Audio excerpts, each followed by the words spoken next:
Assalamualaikum warahmatullahi wabarakatuh. Halo semuanya, kenalin saya Miftahul Jannah dengan NIM A1A325092, program studi saya Pendidikan Pancasila dan Kewarganegaraan, Fakultas Keguruan dan Ilmu Pendidikan. Nah, dan kali-kali ini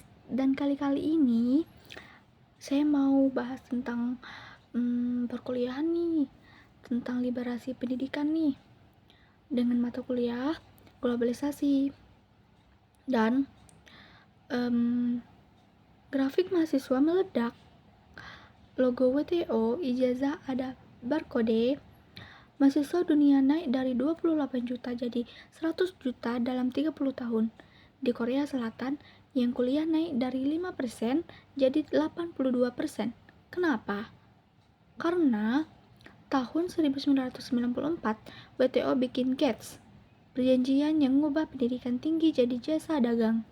Sejak itu, kampus disuruh perang ranking, biaya naik, akses makin susah, dan peta dunia muncul titik demo Jakarta, Paris, Seoul, dan Santiago. Nah, efeknya global Indonesia, UU BHP mau bikin kampus cari duit sendiri. Ditolak mahasiswa, dibatalkan MK 2010 Eropa. Prancis potong dana, dosen diganti yang murah, kelas padat. Korea Selatan, Seoul National University jadi perusahaan. Hasilnya 1,2 juta sarjana nganggur. Amerika Latin kuliah mahal, utang numpuk. 2011 11 negara demo bareng nuntut kuliah gratis. Nah, masalah utama liberalisasi 3 ikon muncul.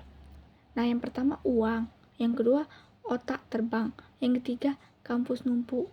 Nah, masalahnya yang pertama tadi kan dana, yaitu swasta naik lebih kenceng dari dana negara. Bank Dunia nyuruh kampus otonom dan kawin sama industri, dan tapi akibatnya negara lepas tangan, kualitas turun, dan 2 brand lain 48.000 ilmuwan pesawat Indonesia kerja di luar negeri, nggak mampu pulang. 3 kebanyakan kampus Rusia punya 1.100 kampus.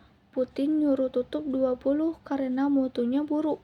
Kompetisi nggak jaminan mutu naik, dan hak atau barang dagangan. Nah,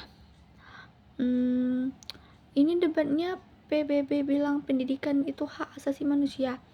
Gates bilang pendidikan itu jasa dagang, tapi Gates sendiri belum kelar. Aturannya bias negara kaya dan gak bisa jadi negara bebas nentuin pendidikannya. Kata John Daniel bahwa pendidikan liberalisasi dagang pendidikan butuh perhatian lebih dari dagang pisang. Nah, dan selanjutnya closing, yaitu jadi solusinya.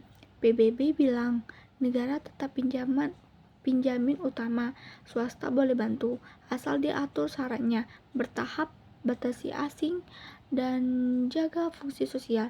Karena kalau semua diserahin ke pasar, yang bisa kuliah cuma yang punya duit.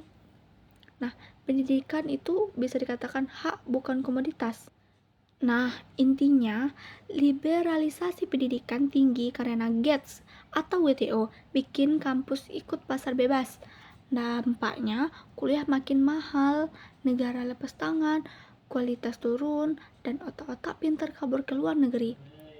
Jadi, solusi menurut PBB atau buku ini, negara harus tetap jadi penjamin utama karena pendidikan itu hak asasi, bukan barang dagangan. Swasta boleh bantu, asal diatur ketat, bertahap, dan gak ngilangin fungsi sosial. Jadi singkatnya, seperti yang sudah saya sebut tadi, pendidikan itu adalah hak, bukan komoditas. Kalau diserahin ke pasar, yang kaya makin menang. Oke, segitu aja yang bisa saya bahas tentang buku yang telah Ibu berikan.